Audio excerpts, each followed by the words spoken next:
ભારતનું ચૂંટણી પંચ લોકસભાની ચૂંટણી જાહેર કરે એને ગણતરીના દિવસો જ હવે બાકી છે અને એવામાં ભારતીય જનતા પાર્ટી હોય કે ભારતીય રાષ્ટ્રીય કોંગ્રેસ હોય એ ઉમેદવારોને લઈ અને આ પક્ષો ચક્રાવે ચડ્યા છે. પરંતુ થોડા દિવસ પછી જ આ તમામ પક્ષો મળી તમને મને એટલે કે આ જનતાને ચક્રાવે ચડાવશે. નમસ્કાર, એબીપી અસ્મિતાના સોશિયલ મીડિયા પ્લેટફોર્મમાં આપનું સ્વાગત છે. હું છું હિરેન રાજગુરુ. આજે વાત કરીએ લોકસભાના ઉમેદવાર વિશે. સૌરાષ્ટ્રની વાત કરીએ તો સૌરાષ્ટ્રમાં કેટલીક એવી બેઠકો છે કે જેના વર્તમાન સાંસદનું પત્તું કપાવવાનું નક્કી છે. ભારતીય જનતા પાર્ટીમાંથી સાંસદ અત્યારે જે છે એમનું પત્તું કપાવવું નક્કી છે. સૌથી પહેલાં અમરેલી બેઠકની વાત કરીએ. અમરેલી બેઠકના વર્તમાન સાંસદ નારણભાઈ કાછડિયા એને રિપીટ નહીં કરાય તેવી વાત ભારતીય જનતા પાર્ટીના આંતરિક સૂત્રો જણાવી રહ્યા છે. હવે અમરેલીમાં જો નારણભાઈ કાછડિયા રિપીટ નથી થતા તો એની જગ્યાએ કોણ ઉમેદવાર તરીકે આવી શકે? અત્યારે સૌથી મોટા બે નામ ચર્ચાઈ રહ્યા છે. એક નામ છે હાલના કેન્દ્રીય મંત્રી પુરુષોત્તમ રૂપાલા અને બીજું નામ છે કે જે સહકારી ક્ષેત્રે ઘણું જ મોટું થઈ ચૂક્યું છે, દિલીપભાઈ સંઘાણી. દિલીપભાઈ સંઘાણીનું નામ પણ સાથે આવ્યું છે.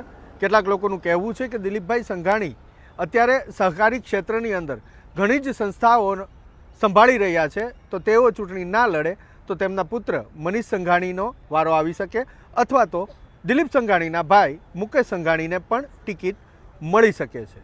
હવે ત્યાંથી થોડા આગળ વધીએ તો બેઠક આવે છે રાજકોટ.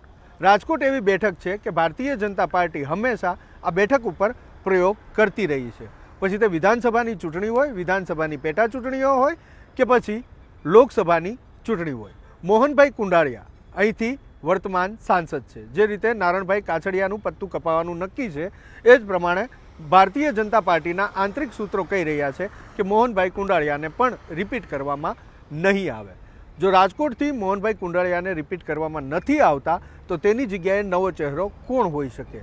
તો તેની અંદર મનસુખ માંડવિયા કે જે અત્યારના કેન્દ્રીય મંત્રી છે તેનું નામ સામે આવી રહ્યું છે કે રાજકોટથી તે ચૂંટણી લડી શકે છે. જો કે એમનું નામ પોરબંદર બેઠક ઉપર પણ સામે આવી રહ્યું છે.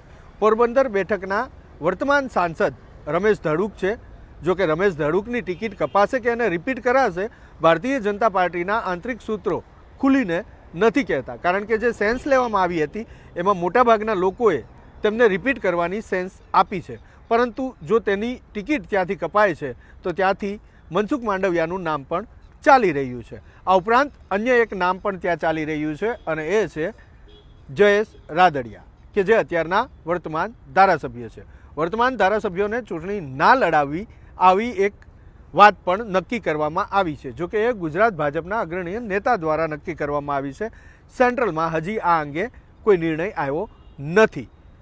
બીજી તરફ વાત કરીએ ભાવનગરની તો ભારતીબેન શિયાળ વર્તમાન સાંસદ છે ભાવનગરના, પરંતુ ભાવનગરમાં પણ નો repeat theory Bharatiya Janata party અપનાવી શકે છે અને તેની જગ્યાએ નવો ચહેરો આવી શકે છે. ભાવનગર બેઠકમાં ઇન્ડિયા ગઠબંધન એટલે કે આમ આદમી પાર્ટી અને કોંગ્રેસે ગઠબંધન કરી અને વર્તમાન ધારાસભ્ય ઉમેશ મકવાણાને મેદાને ઉતારી દીધા છે. ઉમેશ મકવાણા એ કોળી સમુદાયમાંથી આવે છે, તેનું પ્રતિનિધિત્વ કરે છે. એટલે ત્યાં જો જ્ઞાતિ આધારિત રાજકારણ જોવા જઈએ તો પહેલેથી જ કોળી સમુદાયના વ્યક્તિ તરીકે ઉમેશ મકવાણાનું નામ જાહેર થઈ ચૂક્યું છે. ભાવનગર બેઠક ઉપર 3 જ્ઞાતિઓનો વધારે મતદારો છે, જેમાં કોળી સમુદાય છે, પટેલ સમુદાય છે અને ક્ષત્રિય સમુદાય છે. ભારતીય જનતા પાર્ટી જો અહીંયા કંઈક નવું કરવા માગતી હોય તો ત્યાંથી પાટીદાર ઉમેદવારને મેદાને ઉતારી શકે છે. હવે જો પાટીદાર ઉમેદવાર અને એ પણ ભાવનગર બેઠક કે જ્યાં કોળી સમુદાયનું વર્ચસ્વ વધારે છે મતદારો તરીકે, ત્યાં જો ઉતારે તો કોને ઉતારે? તો ત્યાં પણ ફરી એક વખત મનસુખભાઈ માંડવિયાનું નામ સામે આવી રહ્યું છે. જો મનસુખભાઈ માંડવિયા ભાવનગર લડે તો પછી અમરેલી બેઠક છે ત્યાં પરસોત્તમભાઈ રૂપાલાનું નામ સેટ થાય છે, તો પછી ત્યાંથી તે ચૂંટણી લડી શકે છે. આ રીતના સમીકરણ જ્ઞાતિ આધારિત હાલ ચાલી રહ્યા છે. જો કે પાર્લામેન્ટરી બોર્ડની બેઠક દિલ્હી ખાતે મળી છે અને 1-2 દિવસની અંદર જ આ નામ કદાચ જાહેર પણ થઈ શકે. બીજી તરફ કોંગ્રેસની વાત કરીએ તો કોંગ્રેસ અમરેલીથી પ્રતાપ દુધાતનું નામ આગળ કરી રહી છે, વિરજીભાઈ ઠુમ્મરનું નામ આગળ કરી રહી છે અને એ જ રીતે જેનીબેન ઠુમ્મરનું નામ પણ આગળ કરી રહી છે. પરંતુ કોંગ્રેસના જે આગેવાનો છે અમરેલી જિલ્લાના, તેમનું કહેવું છે કે વિરજી ઠુમ્મર એ લોકસભા માટેની ચૂંટણીનો એક ચહેરો છે, પરંતુ ઠુમ્મર પરિવારમાંથી અન્ય કોઈ ત્યાં ચૂંટણી લડે તો એ કોંગ્રેસ માટે સારું નથી. એટલે આવું કહી અને જેનીબેનનું નામ ત્યાંથી હટાવવા માટે કેટલાક લોકો પ્રયાસ કરી રહ્યા છે. એક સમયે અમરેલી બેઠક ઉપર રાજુલાના પૂર્વ ધારાસભ્ય અમરીશ ડેરનું નામ પણ ચાલતું હતું, પરંતુ જ્ઞાતિ આધારિત સમીકરણ જોવા જઈએ તો ત્યાં પ્રતાપ દુધાત અથવા તો વિરજી ઠુમ્મર ઉપર પસંદગી ઉતરે તેવું લાગી રહ્યું છે.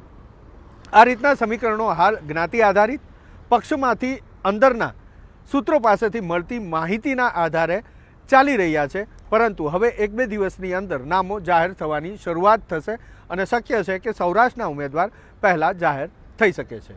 આવી જ લોકસભાની ચૂંટણી રિલેટેડ અન્ય વાતો આપની સમક્ષ પ્રસ્તુત કરતા રહીશું. હાલ પૂરતી રજા આપશો. નમસ્કાર.